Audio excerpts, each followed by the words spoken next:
Bueno, buenas noches a todos. Bienvenidos a una nueva edición de los highlights de los principales congresos de psiquiatría y neurología que organiza Megalabs. Es una alegría para mí volver a encontrarlos.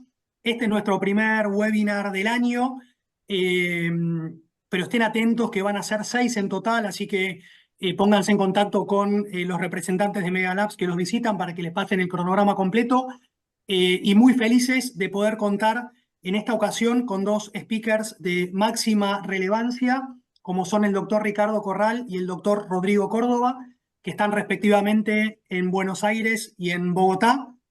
Unas disculpas a los médicos argentinos y eventualmente a los médicos canadienses que estén participando del webinar, que justo en este momento está el partido inicial de la Copa América. Pero bueno, este webinar es imperdible, así que foco en el webinar y en todo caso el televisor muteado de atrás para ir viéndolo.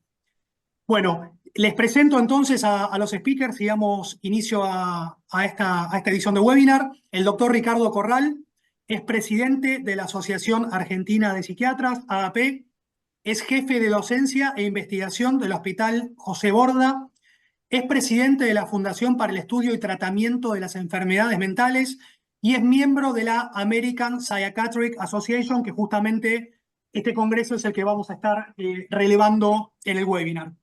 El doctor Rodrigo Córdoba, colombiano, es profesor e investigador de la Universidad del Rosario Cesarme, es director general del Centro de Investigaciones del Sistema Nervioso, Grupo Cisne, es expresidente de la Asociación Colombiana de Psiquiatría y de la Asociación Psiquiátrica de América Latina, APAL, cuyo congreso vamos a tener en noviembre de este año en Buenos Aires, es miembro del board de la WPA y es director de la revista de la APAL.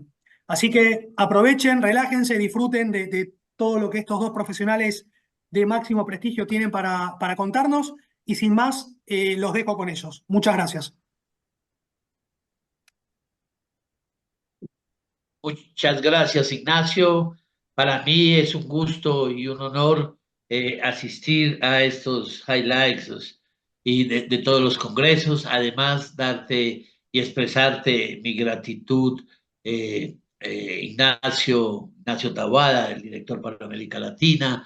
Él no se presenta, pero es una persona muy reconocida en toda la región por su compromiso y su generosidad hacia los psiquiatras en los procesos de educación médica.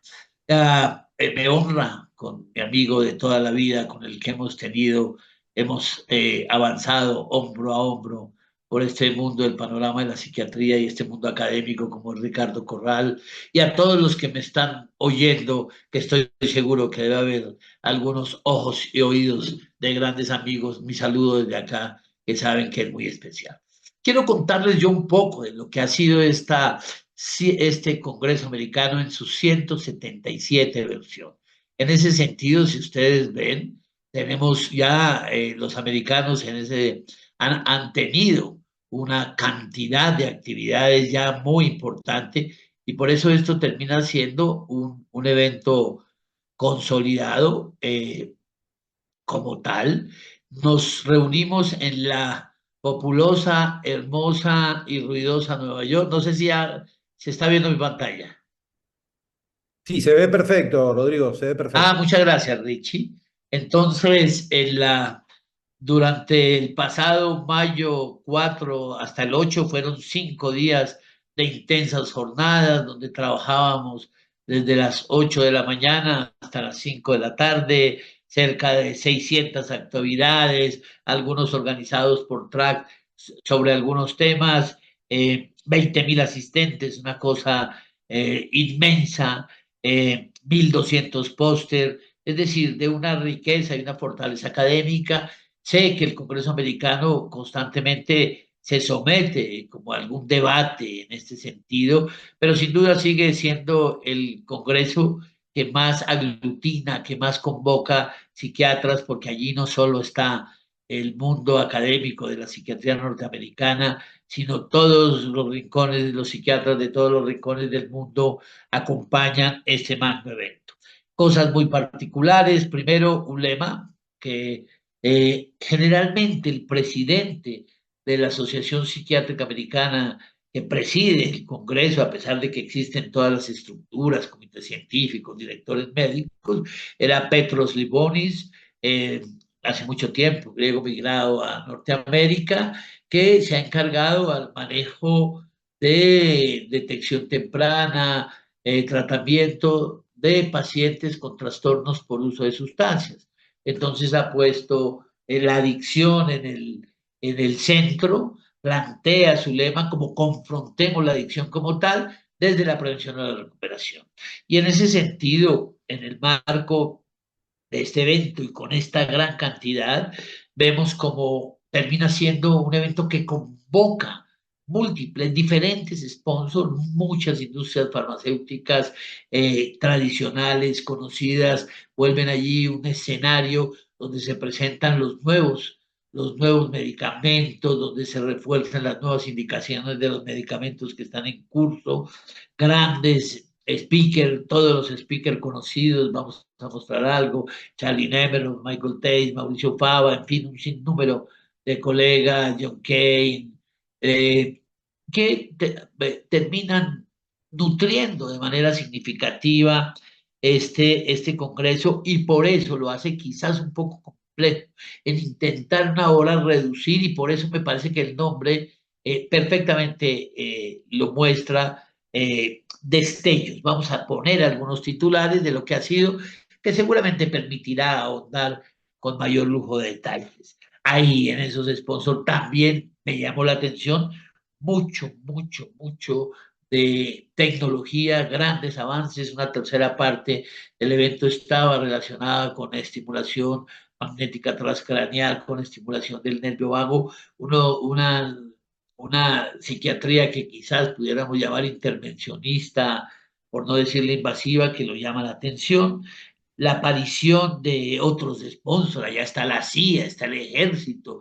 Como ustedes y quienes han asistido saben que es una gran, los hospitales grandes, las universidades, todos se hacen allí presentes a esta cita, que como les contaba fue en el Convention Center, en el Jacob Javits, que algunos de ustedes lo conocen. Temas que toman mucha fuerza, mucho entusiasmo, el tema de psicodélicos. Yo diría que los grandes temas estuvieron sobre 5 ejes: uso de sustancias, como Petros lo planteó desde su inicio, algo de cambio climático, inteligencia artificial, que parece ser uno de los punteros, uno de los jalonadores de la concepción actual de la psiquiatría, neuromodulación, como les decía, y fármacos aún con nuevas industrias que nunca había oído, y obviamente con el desenfado y la particularidad de que puede ser 20 colegas profesionales de la salud, no solo psiquiatras, en este sentido. Entonces, Ricardo y yo hemos intentado traer algunos titulares para esta noche de jueves para dejarlos abiertos y seguramente si tenemos espacio podemos ampliar algunos de esos comentarios.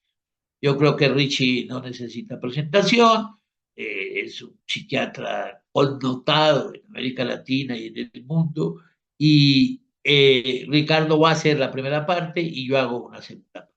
Entonces, Richie, dejo de compartir para que tomes tú Muy bien. la palabra o el micrófono, por decirlo. Perdón, Muchas interrumpo. gracias. No, Ricardo, discúlpame. Como siempre hacemos, recuerden que en la parte de Q&A, de Question and Answers, ya todos los participantes pueden ir dejando las preguntas que vayan surgiendo y al final de las disertaciones de los doctores Corral y Córdoba vamos a tener unos 15, 20 minutos para preguntas de los asistentes, así que apenas se les vayan ocurriendo, por favor déjenlas plasmadas ahí en el chat que yo después las voy a seleccionar. Gracias por todo, Ricardo, perdón. No, por favor. Bueno, ahí estamos viendo la presentación. Perfecto. Bueno, mi Perfecto. declaración de potenciales conflictos de interés. En este caso, el único conflicto de interés que tengo, que es potencial, es simplemente que me pagan honorarios por esta charla que me invitó Ignacio Taboada. Le agradezco mucho. Y agradezco mucho las palabras de Rodrigo, que adhiero a todos los comentarios relacionados con las grandes temáticas, ¿no? Que tenían que ver mucho con inteligencia artificial, obviamente adicciones, nuevas tecnologías, que es algo muy fuerte. Pero bueno, yo tomé 3 ejes porque tenemos un tiempo acotado y quiero hablar de 2 cosas que son bastante prácticas. Una es sobre la terapéutica en la psicosis, otra que es práctica, que tiene que ver con el advenimiento de los psicodélicos y las cuestiones terapéuticas relacionadas con eso, aunque seguramente se van a llevar una sorpresa por los comentarios que les voy a dar. Y después algo más conceptual, que tiene que ver con la nosografía, la nosología, que si bien es algo que es algo conceptual, digamos, y teórico, va a tener fuertes consecuencias terapéuticas finalmente. Empezando entonces con el tema de las psicosis y los antipsicóticos. Bueno, una de las cosas que se insistieron mucho está vinculado con esto que habló John Kane, como chair en una presentación, relacionado con, bueno, hasta dónde llegamos con los antipsicóticos, ¿no? Con esta visión panorámica que tenemos. Y bueno, todos sabemos, los que somos clínicos, acá la mayoría seguramente somos clínicos, como yo, que trabajo hace 40 años en el Hospital Borda en Buenos Aires, que todos los antipsicóticos, desde los primeros hasta los de segunda generación y tercera generación, tienen respuestas parciales que pueden ser o subóptimas o respuestas parciales también relacionadas con los síntomas negativos y con la gran estrella de estos últimos tiempos, sobre todo en lo que es investigación y ensayos clínicos, que son los síntomas cognitivos. Claramente, el target actual está vinculado, por un lado, con mejorar la sintomatología, pero fundamentalmente con la cognición y con la funcionalidad. Por eso que lo que se planteó acá en esta charla fueron nuevos mecanismos de acción, que en realidad no son nuevos, sino que son bastante antiguos, pero los cuales no han tenido éxito aún, ¿no? Uno es, por ejemplo, todo lo que está vinculado con la inflamación en general en las enfermedades mentales, pero particularmente en la esquizofrenia, que nosotros con Rodrigo hace más de 20 años hemos estado en algún proyecto vinculado con, por ejemplo, el Celecoxib. Sí que no es algo tan nuevo, pero no ha tenido todavía un redundante efecto como para poderlo ponerlo desde la cuestión terapéutica. Después, bueno, hay un gran desarrollo sobre los endocannabinoides, sobre las cuestiones colinérgicas y estrogénicas, y fundamentalmente uno vinculado con glutamato y con la glicina, en el cual también, con Rodrigo también hemos participado en algunos proyectos ya hace unos años, pero que lamentablemente todavía no han dado buenos resultados, aunque actualmente hay uno corriendo, que también está Rodrigo en Colombia y nosotros acá en Argentina, trabajando con una molécula de Boehringer, Alemania, que puede estar vinculada con la mejora de los síntomas, sobre todo cognitivos, ¿no? También se hace hincapié en el mecanismo de acción a través del GABA y del receptor del TAR. Todo esto está muy vinculado con los avances relacionados con tratar una enfermedad que, como ustedes saben, puede tener como 2 partes muy importantes, planteándolos desde el punto de vista del episodio psicótico, con los síntomas positivos, pero el gran desafío nuestro como terapeutas, como clínicos, son los síntomas negativos y los síntomas cognitivos. Además de eso, una de las cosas que estamos nosotros también tomando, que esto lo presentó Duckworth, que la chair fue Susan Asrin, que es el tema de los primeros episodios, que le estamos dando mucha importancia. Después Rodrigo va a hacer hincapié nuevamente en esto. ¿Por qué? Porque el objetivo, como ustedes saben, es trabajar mucho con los primeros episodios para lograr, por un lado, recuperación y evitar recaídas, ya desde el inicio. Por eso es que todo lo que está vinculado con fenómenos psicóticos específicos, pero haciendo mucho hincapié en resolver el tema de deterioro cognitivo, de cuadro depresivo interepisódico, de los síntomas negativos y también la cuestión prevención relacionada con el abuso de sustancias para lograr una recuperación que está muy vinculada a lo social, al bienestar en general, al funcionamiento de esa persona en la sociedad, ¿no? Tiene que ver con lo que yo llamo la alegría de haber superado un momento muy oscuro en la vida de una persona que tiene un episodio psicótico y que vuelva ese momento de alegría que pueda emprender y tener un proyecto vital que nosotros acompañemos. Por eso es tan importante esta columna que hablamos de la rehabilitación, todo lo que está vinculado con las técnicas que cada vez más desarrolladas en cuanto al entrenamiento, por ejemplo, en resiliencia, en empleos de educación con apoyo, y también la cuestión vinculada a todo eso dentro del marco de la psicoeducación familiar y el soporte social, que es fundamental.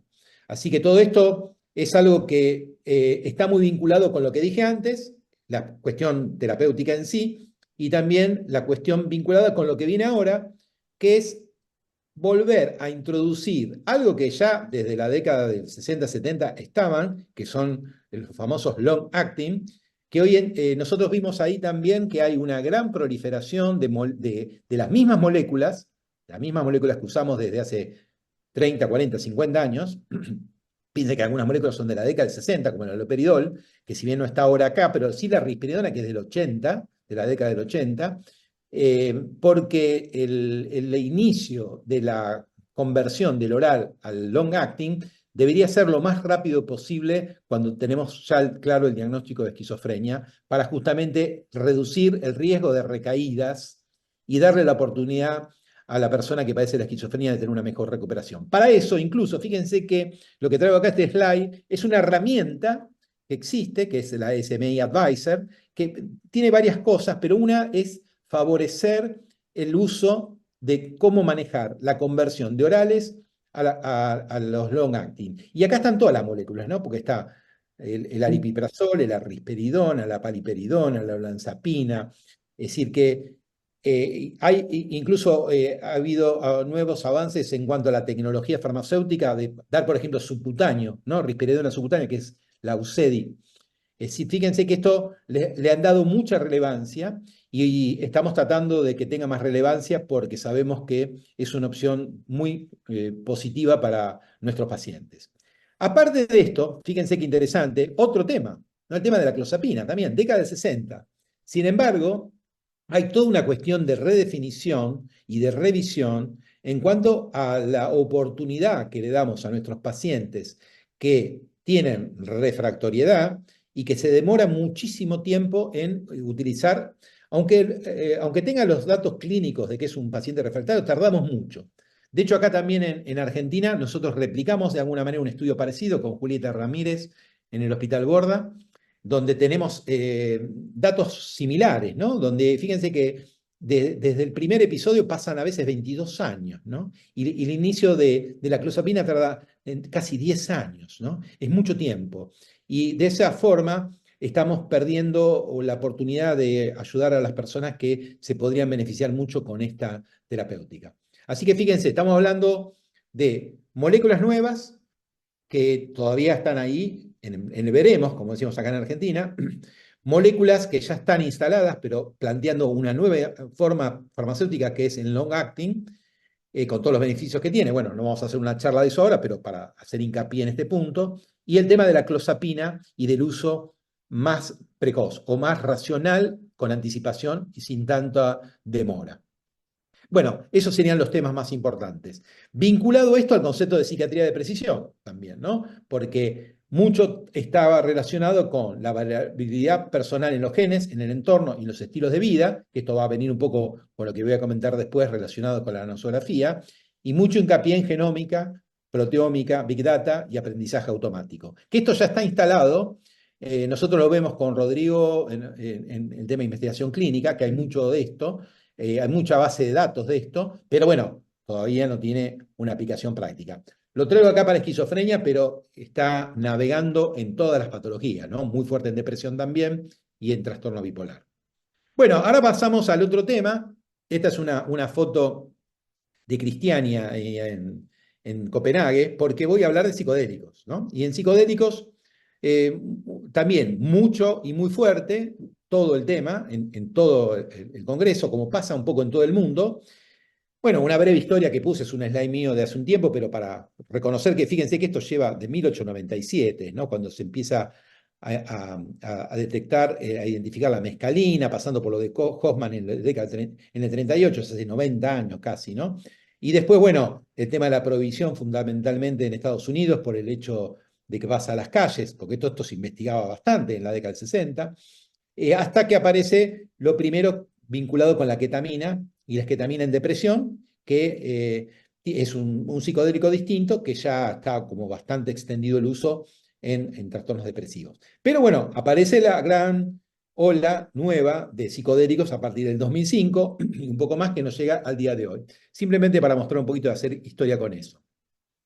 Con respecto a esto, es importante la clasificación de la neurobiología para esto, ¿no? Están los psicodélicos fenomenológicamente, que por un lado el LSD, que es un agonista serotoninérgico, la ketamina, que en realidad está vinculado con el glutamato y el NMDA, que ustedes saben que el efecto psicodélico se da solamente al inicio, no sé si alguien ya la está usando para tratamiento depresivo, pero bueno, tiene un efecto también psicodélico interesante para lo que vamos a hablar ahora, ¿no? Después, el aumento de la neurotransmisión glutamatérgica, específicamente en las zonas corticolímbicas y en la corteza prefrontal. Esto es un poco la cuestión neurobiológica, que tampoco me voy a extender por el tiempo, que se trabajó mucho en ese tema. El aumento de dopamina en el estriado es otro de los temas, por lo cual también tiene sus contraindicaciones todo esto, ¿no? Pero bueno, el tema acá, bueno, un circuito un poco para que tengan en cuenta los receptores serotoninérgicos, el AMPA fundamentalmente, también los de la glicina, el GABA, bueno, el glutamato, es un slide complejo para verlo desde acá, pero para que vean que hay mucho trabajo relacionado con investigación neurobiológica en esto. Y de hecho hay compañías muy fuertes que están investigando, varias compañías en Estados Unidos sobre todo, en Europa también, pero mucho en Estados Unidos, trabajando ya en ensayos clínicos, que es lo que les traigo acá también. Fíjense que esta es la página oficial de la FDA, de clinicaltrials.gov, en la cual fíjense que solamente de psilocibina hay 151 estudios corriendo actualmente. 151 estudios, es decir, ensayos clínicos. Y en todas estas indicaciones, ¿no? Fíjense, depresión, trastorno de ansiedad, PTSD, alcoholismo, trastornos metabólicos, en TOC, en depresión, en Parkinson, X frágil, en TEA, en autismo, anorexia, dismorfia, migraña. Fíjense que es impresionante el tema del espectro de terapéutica que está funcionando con esto, lo cual nos genera un poco, yo diría, y ahí es donde un poco quiero plantear también un poco mi posición, un poco de preocupación, ¿no? Una molécula o moléculas que es como que van a servir para todo. Entonces, hay algunas cosas que son importantes, que tienen que ver con esto, el estado alterado de conciencia, que son estos 5 aspectos que se ven, el tema de la pérdida de los límites del yo, que implica cambios en el tiempo anímico elevado, místico y la exaltación religiosa, que esto es algo muy fuerte y es algo que lleva a lo que después voy a comentar, el tema de reestructuralización visionaria, las alteraciones perceptuales con aumento de la imaginación y la recuperación de la memoria, por eso también todo lo que está relacionado con el PTSD. El temor a la disolución del ego también está relacionado con esa pérdida un poco de las cuestiones identificatorias, pero que genera un riesgo relacionado con delirios o pánico. Y las alteraciones acústicas que pueden tener que ver con alucinaciones o hipersensibilidades. Por eso se hacen ambientes muy regulados. Y claramente la vigilancia está totalmente alterada. Por eso es que todo esto tiene que ser utilizado en un marco muy particular. Y acá viene esto, que yo lo quiero comentar, que son los hypes and hopes de esto. Fíjese que Insel ya hace tiempo plantea, si le resulta útil a las personas que realmente están sufriendo, deberíamos analizarlo. El hecho de que sea un psicodélico no lo descalifica a nuestros ojos. Eso está muy bien, pero fíjese, Nora Volkow, desde el otro lado, trabaja sobre adicciones justamente, es importante recordar a las personas que experimentar con drogas de abuso fuera de un entorno de investigación puede producir daños graves. Y esto lo planteo de esta manera por 2 razones. Una es porque todos sabemos el uso bastante extendido que se hay en ámbitos no profesionales, que se ha difundido mucho, y se ha difundido mucho también lamentablemente, y acá hago un planteo más de concientización para nosotros, porque hay muchos colegas nuestros que son, yo les llamo militantes, porque son consumidores también, como pasó con el cannabis, como pasa con el cannabis. Entonces, tenemos que ser muy cuidadosos de esto, respetar mucho la información y los datos que obtenemos de los estudios clínicos con mucho cuidado. Y tratar de ser muy cuidadosos en algo que venimos haciendo mucho con Rodrigo también, es cuando hablamos con los medios y tratamos de hacer educación, que es promoción de la salud, ser muy cuidadosos con el mensaje que damos relacionado con esto, porque está siendo un punto crítico de extensión y difusión masivo que nos debería generar cierta preocupación como médicos clínicos y psiquiatras. Bueno, finalmente la tercera parte tenía que ver con algo más conceptual, que es la nosografía y la nosología versus el DC, me pongo acá, ¿no? Bueno, acá se habló mucho, First, sobre el tema de, bueno, el recorrido que ha tenido. Yo nací en la época, en la medicina y en la psiquiatría, allá por el principio de los 80, con el DSM-2, que era totalmente distinto. Llegamos al DSM-5.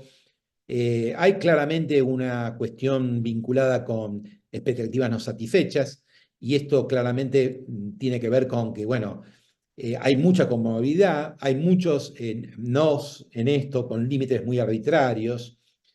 Sabemos que la validez es bastante cuestionable con respecto a los diagnósticos. También el tema de que hablamos de trastornos o disórdenes porque nos cuesta poder hablar de enfermedades. Por otro lado, el riesgo y qué ha ocurrido y por los cuales nos critican, no a nosotros, pero sí a la psiquiatría, que es la medicalización de la vida, de alguna manera, ¿no?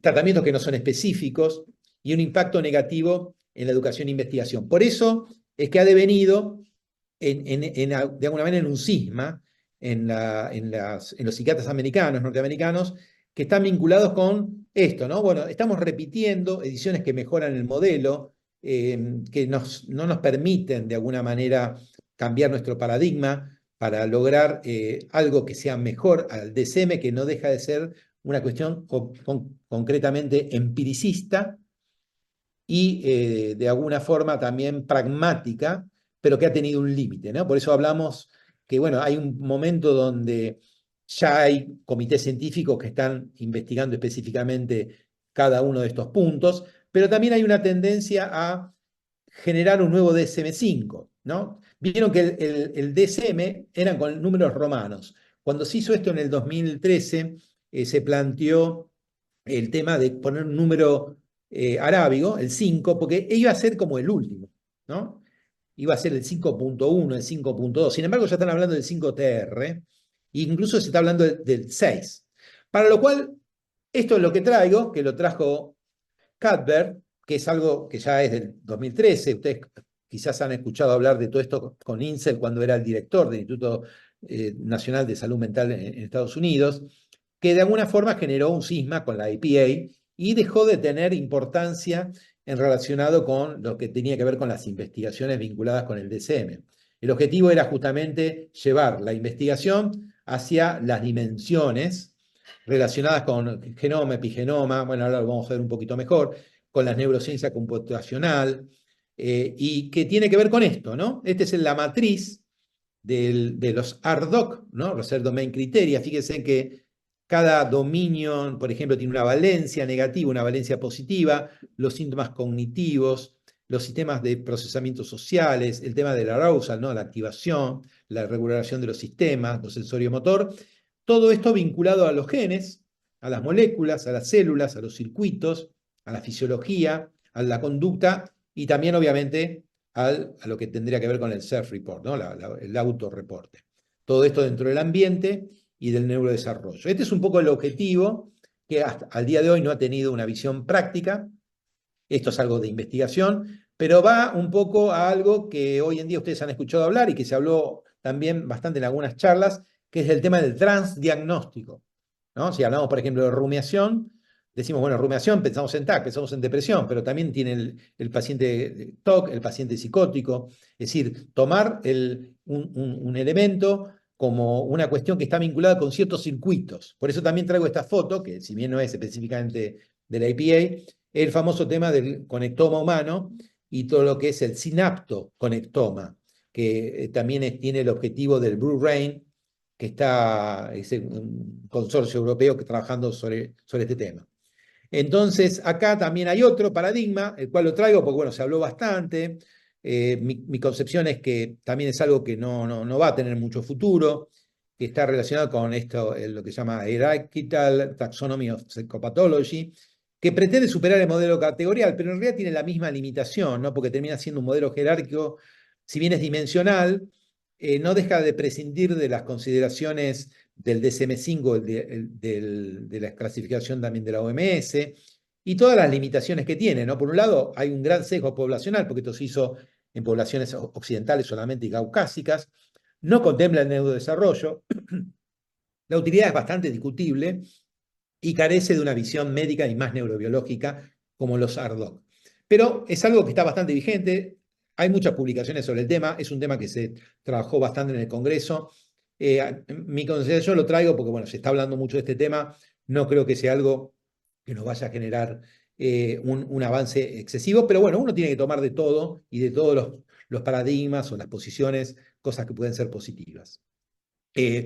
Lo mismo con el DCM, hablando esto de la visión histórica, muchos hablando del DCM6 ya, y buscando esta cuestión de lograr de reducir el tema de que no, el does not meet criteria, logrando mejorar algunos aspectos, como por ejemplo cuestiones que no quedaron bien en el DCM5, que es el tema agresión, trastornos de personalidad y trauma, ¿no? Y también, bueno, algo que dijo Rodrigo al principio, el tema del abuso de sustancias, que tampoco está muy definido.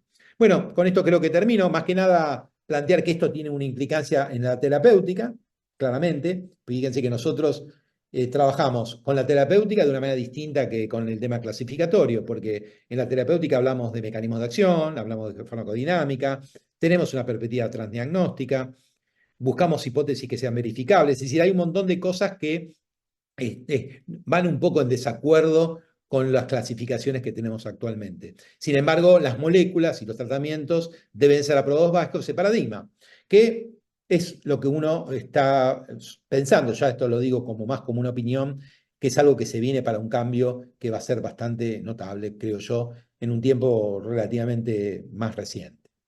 Bueno, con esto termino, Rodrigo. Y le doy paso a tu presentación para las preguntas que ocurran posteriormente. Dejo de compartir.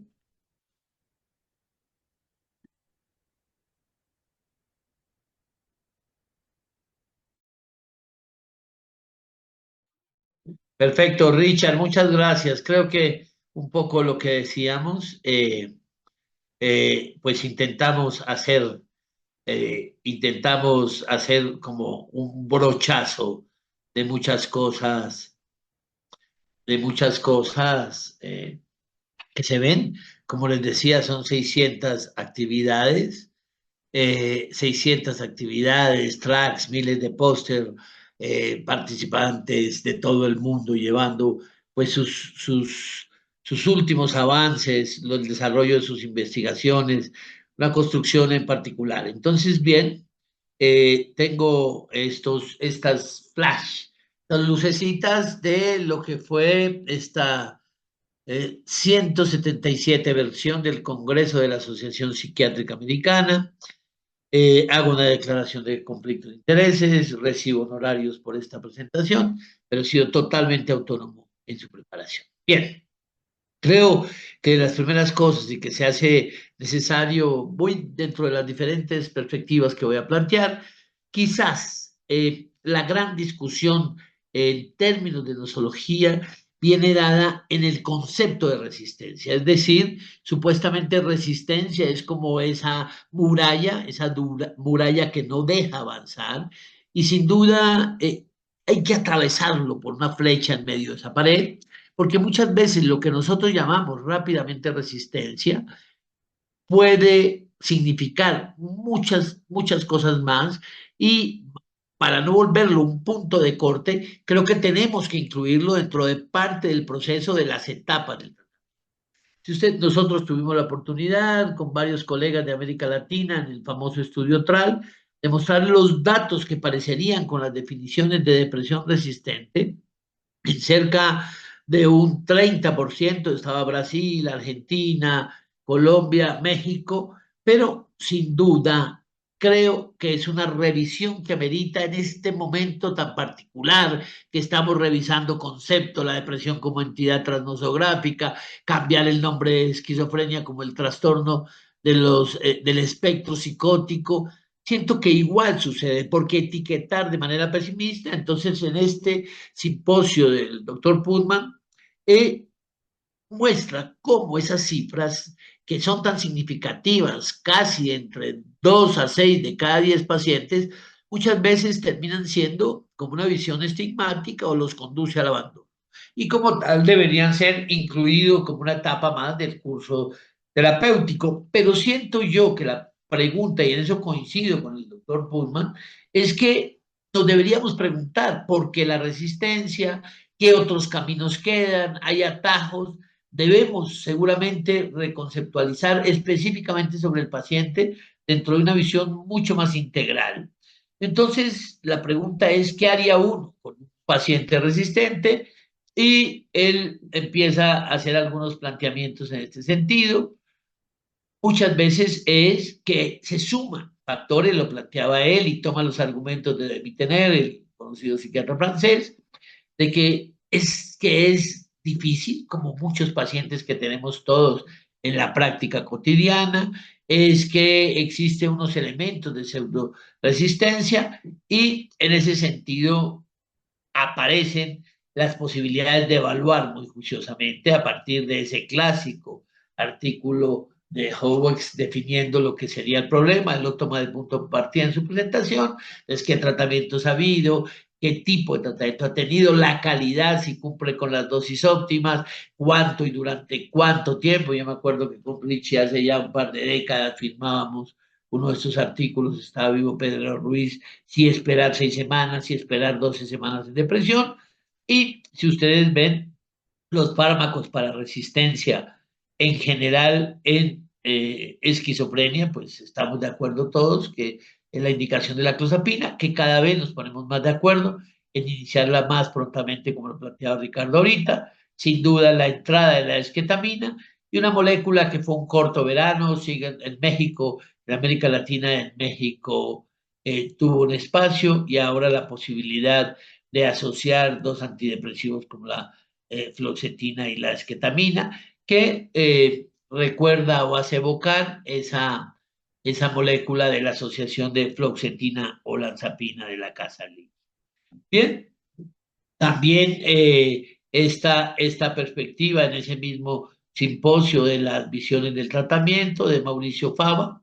Mauricio Fava pues genera como una guía, genera como un proceso, como un escalón en este sentido y dice, venga, tengamos una mirada más práctica, miremos cómo y de qué manera. Lo primero que deberíamos hacer en unos pacientes que consideramos que no tiene la respuesta esperada antes de pensar en depresión, en pensar que fuera un caso de resistencia, deberíamos aumentar las dosis. Todos sabemos de los rangos terapéuticos, quizás hemos creído que la dosis curva respuesta en inhibidores de recaptación de serotonina es plana, pero sin duda es una posibilidad. Combinar antidepresivos, los datos de la Gándara hace muchos años, de mezclar inhibidores de recaptación con mirtazapina, trazadone, otras escuelas, cambiar de otro grupo de fármacos, es decir, de inhibidores de recaptación de serotonina, los duales, o la posibilidad de potenciar, por ejemplo, con litio. Y en este sentido, caray, vamos a ver qué pasa aquí. Que no gira. Allá. Entonces, en esos enfoques farmacológicos, si ustedes ven, las que están más intensas son las que tienen unos resultados más favorables, que tienen mayores niveles de evidencia. Está lo que es el litio, las posibilidades de mezclar estos anticóticos, como ustedes saben, estos simposios muchas veces ahora en el APA existe una sala donde no necesariamente tienes que entrar al salón donde se está dando de manera presencial la conferencia, sino unos salones donde a partir de una aplicación se puede uno conectar a la conferencia. Entonces, lo que es Mauricio Fava, Roger McIntyre, Charlie Nemeros agota las boletas, por decirlo de alguna manera. Entonces, plantea que donde existe mayores niveles de evidencia, litio y la asociación con estos antipsicóticos de segunda generación. Quizás en América Latina tenemos más aripiprazol y quetiapina. En Colombia particularmente no tenemos aripiprazol. Cariprazina está en camino y lo que también fue un viejo fármaco, con Ricardo tuvimos oportunidad no solo de realizar estudios de investigación, sino trabajar con ciprasidona, que a veces vuelve y muestra sus narices de cuando en tanto, sin nunca consolidarse. Y como ustedes ven, un variopinto de actividades, de posibilidades para potenciar el tratamiento. que es como la última opción que propone Fava, que hay desde todo tipo, una muy clásica, estos agonistas de receptores 1A de serotonina, como eran las buspironas, hoy en día el modafinilo como activador, Lixtes, anfetamina, que por lo menos en Colombia, y percibo yo que en México y en algunos países de América Latina, y como ustedes ven, de todo como en botica también. Bien, en este sentido, ay, caray, me toma el pelo. Bueno, otro de los grandes temas, a mi juicio, grandes temas, y por eso quiero traer a referencia, porque uno de los chicos de moda de este evento fueron los fármacos GLP-1, estos agonistas del receptor de glucagón tipo 1. Entonces, la relación de todos los procesos de obesidad generalmente en los pacientes per se, pero también en los pacientes que tuvieran unas posibilidades ya por diferentes factores, porque hubo una causa inherente que lo produjo, prevención, tratamiento, y McIntyre, que ustedes lo han visto, aquí en Colombia estuvo recientemente, pero él se mueve por muchos lugares, lo ha planteado, lo ha dejado, quizás en la posibilidad de tener nuevos fármacos que tuvieran relación. Entonces, las implicaciones clínicas en ese evento lo plantea en todo sentido, quizás todo el gran auge que ha tomado el concepto de la microbiota, una línea de desarrollo en términos de investigación en estos sentidos y sin duda tener la posibilidad de abrir la puerta a nuevos tratamientos. Y en ese sentido, como se los decía yo inicialmente, los psicodélicos que Richie ya hablaba, y sin duda creo que los próximos 2 o 3 años en los diferentes congresos internacionales tendremos mucho que oír, decir y presentar de GLP-1 como se han aglutinado sus nombres. Bien,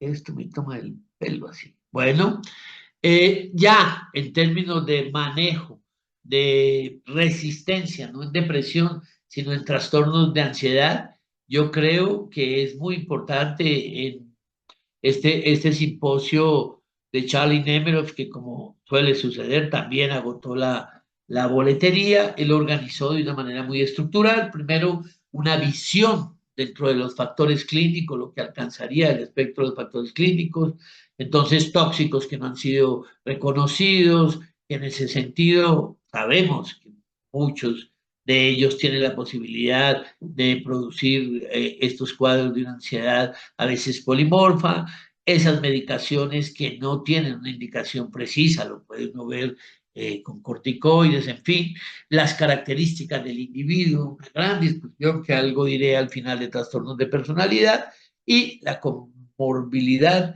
con otro tipo de cuadros, fundamentalmente el trastorno de déficit de atención hiperactivo.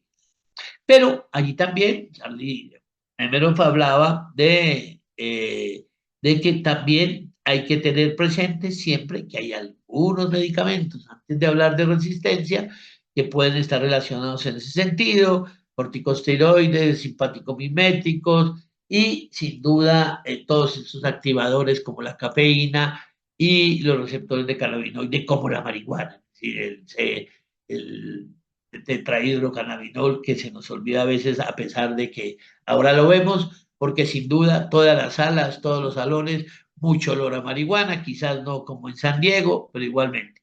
Y algunas alteraciones, siempre tiroides, un paciente con un trastorno de ansiedad resistente, con una depresión resistente, es una enfermedad tiroidea hasta que se demuestre lo contrario, y en eso hacía mucho énfasis Charlie.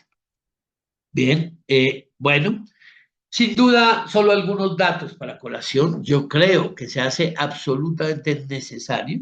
Ahora Ricardo hablaba del DSM-6, María Oquendo, que va a ser psiquiatra asistente al Congreso de la Asociación Psiquiátrica de América Latina, será la encargada de llevar el empuje académico del DSM-6, ya lo ha decidido la APA, pero traía sin duda las cifras de suicidio en este simposio y cómo y de qué manera, sin duda, tuviéramos la posibilidad de intentar prevenir estas cifras que ya se vuelven dramáticas. Como da tal, si ustedes se dan cuenta, hubo paradójicamente en Norteamérica un aumento en personas mayores y un descenso, como si las campañas estuvieran funcionando, pero aún quizás tener la luz, como lo planteaban en este simposio, de identificar de manera temprana, de manera precoz, los pensamientos, la característica y la severidad de las planificaciones, y en ese sentido los intentos ya per se llevaría a evaluar el rigor que amerita cualquier situación de alarma en este sentido. Cuando uno va y mira, muchos de estos pacientes no han tenido una identificación, no han tenido un diagnóstico de trastorno psiquiátrico, y desde los clásicos trabajos de María cuando estaba en Columbia con John Mann, que mostraba que esa diátesis, ese modelo de diátesis de la impulsividad y un trastorno mental y un evento estresor con un trastorno mental e impulsividad. Pero lo más dramático es que no tuvieron ningún acercamiento con un profesional. Traigo y insisto porque para mí es una de las campañas que quizás desde la Asociación Colombiana de Psiquiatría hemos logrado una visibilidad más significativa. Es prevenir, es preguntar. Ahora la Asociación Argentina de Psiquiatras y la Asociación de Psiquiatras Argentinos han tomado este lema y lo tuvieron en su reciente congreso de Mar del Plata. Yo creo que esto salva vidas. Prevenir es preguntar, parcero, hermano, tío, pareja. Preguntemos si esa ideación está allí, y creo que esto podría cambiar. Solo algunos comentarios con Ricardo. No, creo que ambos tenemos mucha admiración por el RAIS, porque este surge inicialmente por el trabajo de William Carpenter, con mucho juicio, y de John Kane, de lo que era la posibilidad de recuperarse en los primeros episodios. Rich y yo hemos tenido esa inquietud de la academia, que pues se ha traducido en investigación, y por eso algunos de todos los países que están oyendo conocen de los papers que hemos publicado en ese sentido, y ya tiene hace casi 12 años que se presenta RAIS, pero inicialmente era la visión de los primeros episodios y luego los programas de seguimiento de la recuperación, ¿qué pasa? ¿Qué sucede con un paciente que tiene un primer episodio esquizofrénico? Y hoy en día, lo decía en el simposio, es motivo de orgullo, de los 50 estados de la nación, todos tienen programas de RAIS. Es decir, quizás ojalá en América Latina, desde las diferentes organizaciones, empujáramos un programa, cuando tuve yo la responsabilidad, un programa en ese sentido, porque tuviéramos la capacidad de intentar identificar los ejes nucleares de las características de esos trastornos del espectro psicótico, que seguramente hacia allá migraremos, trabajamos y publicaremos próximamente un poco en esta visión, si es importante o valioso para el estigma redenominar, en los ejes nucleares, psicosis, sobre todo estos procesos de retracción de los 5 síntomas negativos, y lo que cada vez más, desde la escala de los Huntington, medir los síntomas depresivos dentro de la esquizofrenia, el deterioro per se. Richie ya hablaba del protocolo que estamos siguiendo para intervenir los síntomas cognitivos dentro de los, no solo esquizofrenia, diferentes patologías, y sin duda el abuso de sustancias, que me detendré un segundito en eso. Pero ¿cómo y de qué manera hacemos de estas personas? Tampoco ganamos nada teniendo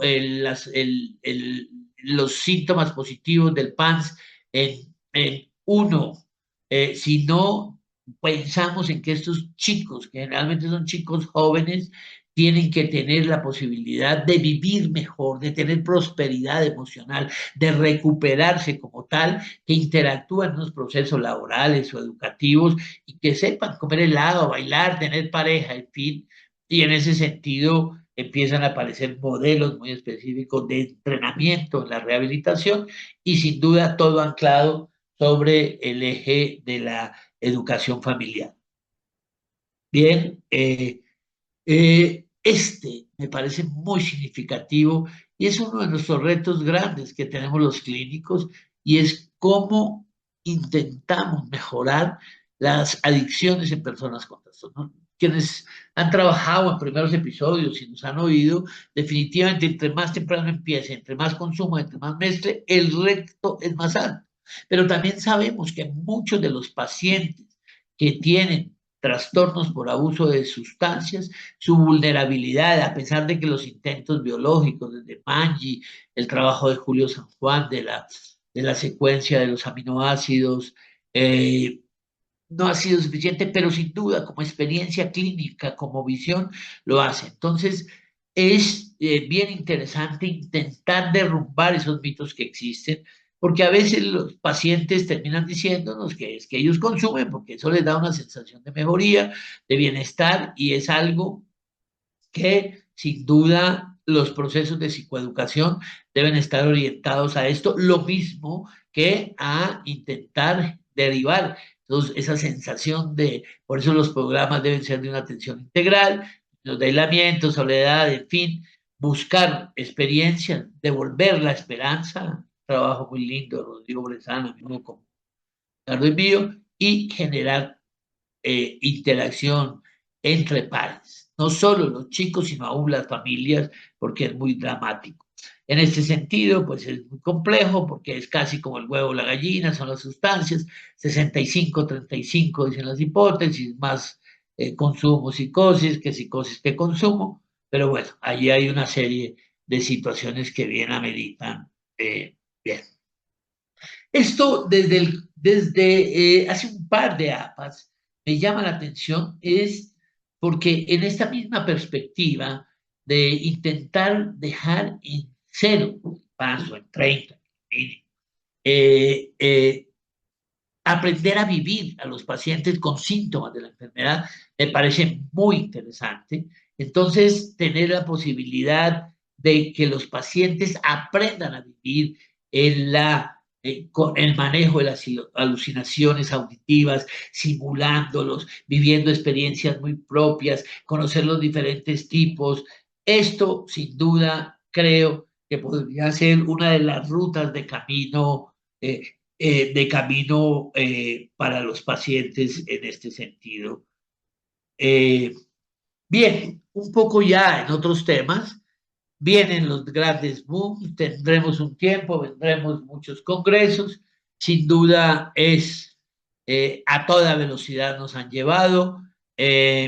Los grandes booms que los vimos al principio, todos los grandes psiquiatras que han sido figuras señeras, psicodélicos y agonistas del receptor de glucagón, es uno de los grandes estrellas vedette en esta reunión de Nueva York, del APA, el trastorno depresivo mayor, cada vez, sobre todo en la comprensión del derivar el concepto de resistencia y conocer más. Y en ese sentido hay una propuesta como una entidad transnosográfica, tuve oportunidad de discutirlo con los colegas argentinos, ahora lo discutiré con los colegas ecuatorianos, la visión, el auge de la estimulación magnética transcraneal, sin duda el litio, que siempre ha estado presente, vigente y combatiente, pues aparece nuevamente en la agenda académica del APA, cosa que es muy interesante. En términos de esquizofrenia, todo lo que Ricardo hablaba de bitopertina, cómo podemos buscar caminos con glicina, con otras perspectivas, y sin duda algo en lo que me detendré, porque para los americanos todo el problema de los opioides, y ellos sienten que no tienen personas capacitadas para manejar morfina, y allí se abre una perspectiva muy interesante. Entonces, en este año, sin duda, creo yo que sobre esto vamos a oír y nos va a tocar trabajar, y ojalá estar en esa ruta para estar actualizados. Hay propuestas curiosas en términos de trastornos de personalidad, uno de simposios invitados grandes generalmente, y los trastornos de personalidad siguen teniendo una de las conferencias centrales en el APA. Hay un proceso de actualización clínica como tal, intentar identificar y evitar esa visión de tanta influencia de la escuela francesa, de hacer de hacer de hacer diagnósticos. Sin duda hay trastornos de personalidad que, si se identifican tempranamente y se intervienen de manera precoz, son posibilidades muy significativas, y ahora aparecen otros tipos de psicoterapia, que los dos grandes centrales, que son el trastorno límite de la personalidad. Kemper lo ha hecho vigente. Si ustedes recuerdan los trabajos de campo del DSM-5, pues aparece como uno de los diagnósticos con mayor confiabilidad. Entonces, sigue siendo un invitado como tal, trayendo las perspectivas de cómo y de qué manera lo diferenciamos de otros cuadros, a pesar de que hay voces dentro de la misma escuela americana que creen que esto no es un diagnóstico. En qué manera, cómo los trastornos límites de personalidad, la familia juega un papel muy significativo, y las formas de psicoterapia.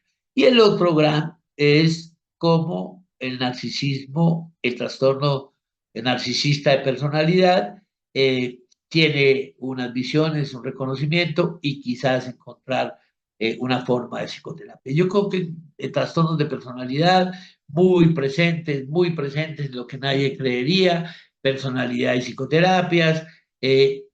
Ya se cree que debe haber una revisión como tal. Aún algunos dicen que se debe avanzar en una dirección, invitando como a tener un único trastorno de personalidad en el futuro, y los únicos que se copan las agendas y los teletipos, el límite del narcisista, psicoterapias con resultados en gran cantidad de salones, a veces unos más concurridos que otros, pero en todo modo hacer psicoterapias mucho más breves, y la telepsiquiatría y la tecnología, la inteligencia artificial al servicio de ello.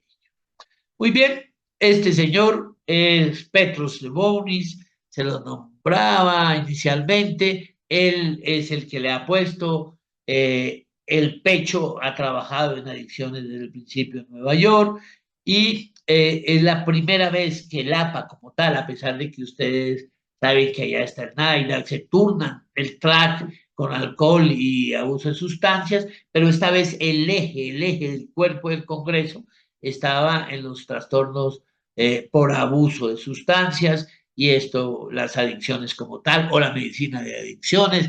De una vez los invito a leer el editorial de la revista de la Asociación Psiquiátrica de América Latina, Medicina de Adicciones o Patología Dual, escrito por Darío Vigena y Jeffrey González.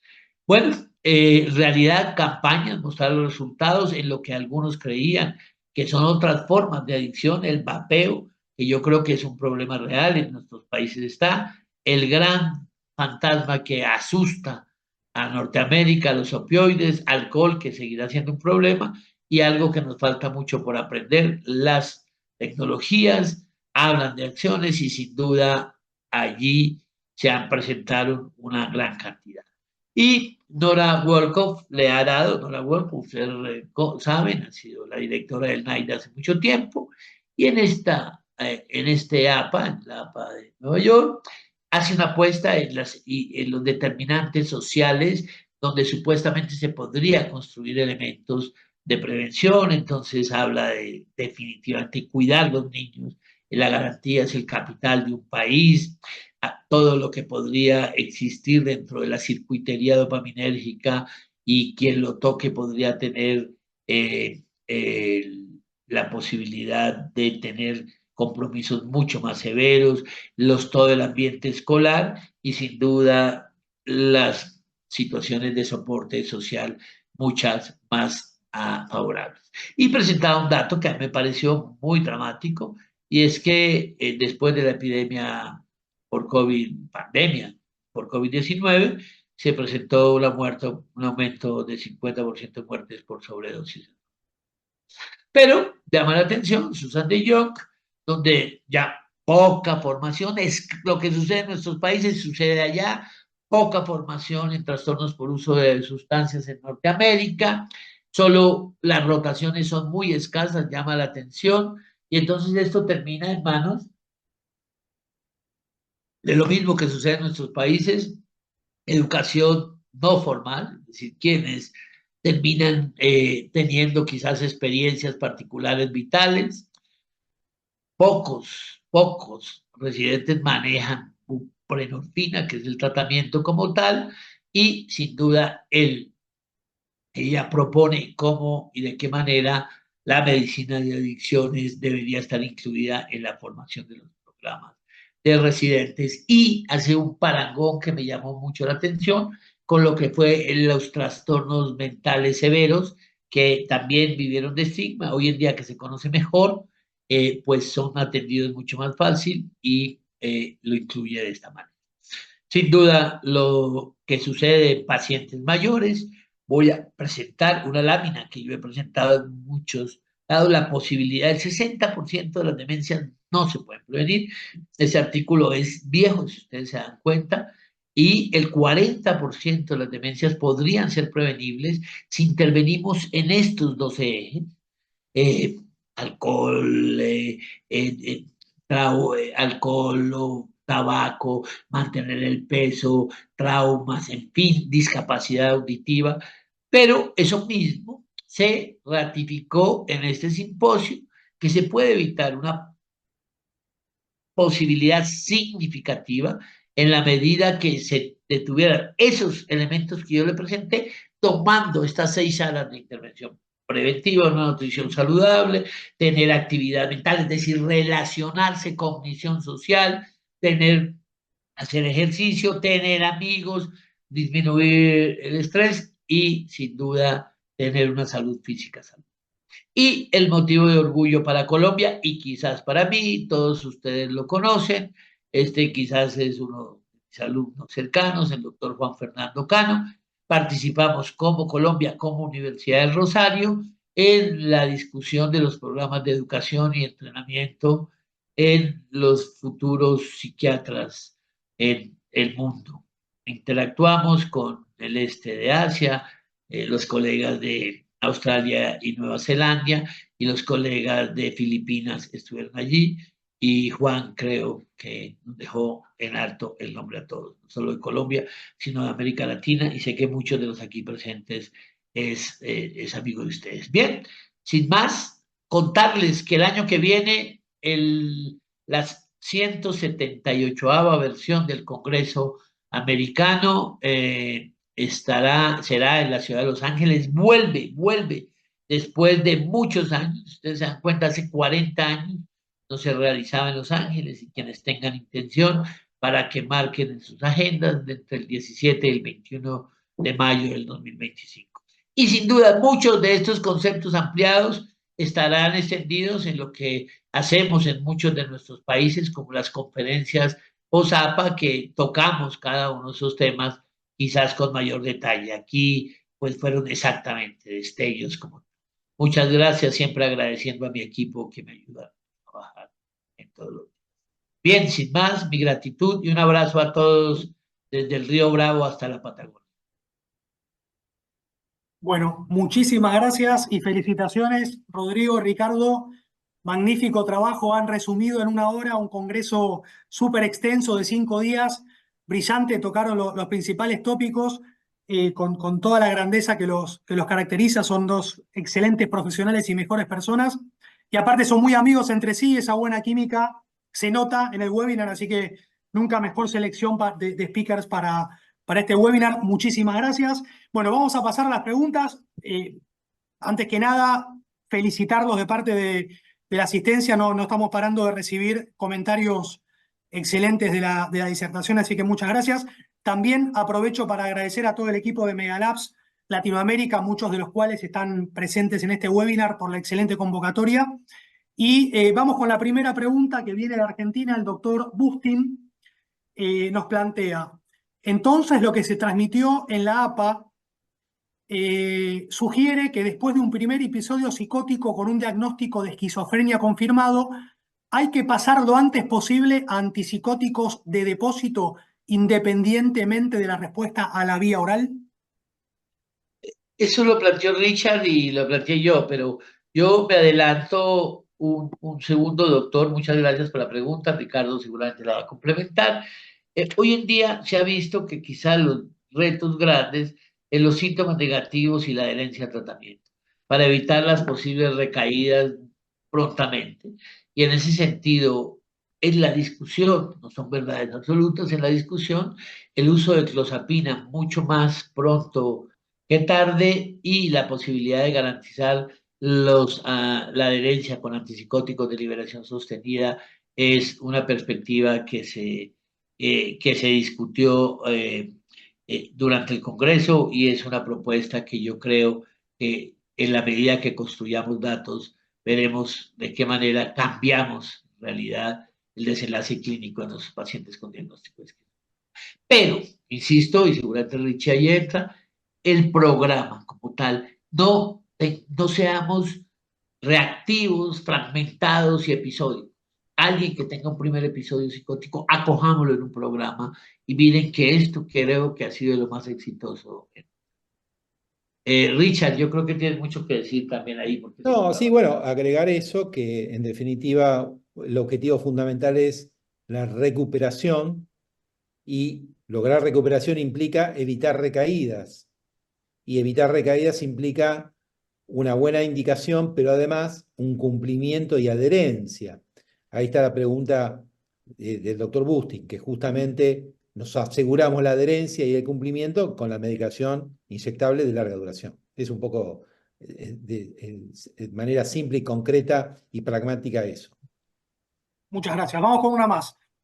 La doctora Beatriz González les consulta acerca del uso actual precoz del litio en brote psicótico y depresión y tiempo de uso del litio aliado con la mirtazapina. Doctora González, un saludo muy especial y muchas gracias por la pregunta. Sin duda el litio ha sido de esos psicofármacos que a veces se quedan en los cajones porque como muchos han tenido cierta mirada, cierta sombra estigmática, pero la molécula que ha mostrado más niveles de evidencia en episodios depresivos, en episodios maníacos, pues los antipsicóticos asociados al litio funcionan bien, o a divalproato, pero como estabilizador del ánimo sigue siendo el litio. Y en ese sentido, yo creo que si no hay contraindicaciones para el paciente, el compromiso renal, el compromiso tiroideo, sin duda es una alternativa muy valiosa. Surge la gran discusión de las dos escuelas de los trastornos afectivos, el uso de antidepresivos en un episodio depresivo. Yo realmente valoro mucho la posición de Nasir, sobre todo, que ha encabezado este proceso, y varios, del uso de antidepresivos, pero siento yo que quizás en algunos pacientes con episodios depresivos, con una severidad importante, uno tendría la posibilidad de usar antidepresivos siempre asociados a un estabilizador del ánimo. Y en ese sentido, el litio, el divalproato o la lamotrigina, sobre todo si la polaridad predominante es depresiva, es una alternativa que a mi juicio es útil e importante. No sé, Richard, qué quieras, tú que ves tantos pacientes bipolares. Sí, en realidad adhiero a todo lo que decís vos, una molécula, un elemento químico que ha estado mucho tiempo en el cajón y no ha sido promocionado, porque también tengamos en cuenta lo que implica la industria farmacéutica y el marketing de la industria farmacéutica.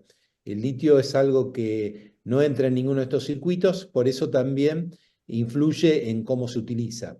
La realidad es que es muy importante que nosotros tengamos en cuenta que buscamos como objetivo el bienestar de los pacientes, y hay algunas moléculas como esta que podrían tener mucho más uso con más beneficio para nuestros pacientes. Esto es algo importante tenerlo en cuenta, ¿no? Muchas veces las modas terapéuticas tienen que ver un poco también con cuestiones de marketing, en las cuales justamente Rodrigo y yo no tenemos ningún conflicto de intereses, podemos hablar con libertad de ese punto.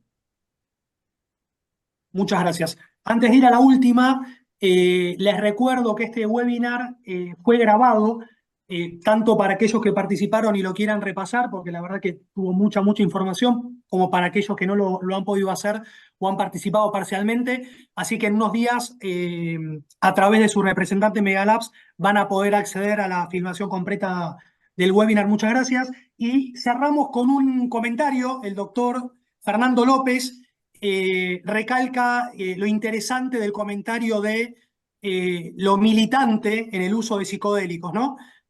Considera que es uno de los grandes peligros de la psiquiatría que modifican criterios para adaptarlo a las aparentes necesidades. No sé si quieren comentar algo, doctores, respecto de esto también y reforzarlo. Sí, fundamentalmente te agradezco que lo tomes así y me alegro que lo tomen todos, porque tenemos que ser muy cuidadosos para que no vuelva a surgir lo que pasó en la década del 60 y finalmente en el 70. Tomar las cosas con mucha seriedad, hay mucho que hemos aprendido y tenemos que ser cuidadosos, sobre todo con nuestros colegas, de tratar de llevarles una información adecuada y siempre bajo el compromiso ético y no llevar adelante a través de nuestros deseos lo que implica después una terapéutica que no está sesgada por nuestros intereses. Eso es fundamental, así que gracias por eso. Y para cerrar, bueno, comparto esto. Que esto es Pasan los años, Richita, pero el Boca sigue siendo el Boca. Y sí, acá estamos Rodrigo. El orgullo de ser costeros. En una visita de Buenos Aires. Bueno. Así sea de visita. Bueno, qué lindo esa amistad que perdura en los años. Bueno, muchísimas gracias a todos. Ustedes saben que uno de los compromisos fundamentales de Megalabs tiene que ver con aportar a los médicos de Latinoamérica la capacitación científica de primer nivel, y en base a eso, en la línea de neurociencias, estamos armando permanentemente estos highlights con speakers de primer nivel, así que esténse atentos a las novedades. Muchísimas gracias a todos por participar. Tuvimos una convocatoria excelente, tanto a nivel cantidad como calidad de los médicos que estuvieron, y bueno, nos vemos en la próxima. Que tengan buenas noches. Muchas gracias. Para todos. Un abrazo. Megalabs. Somos bienestar.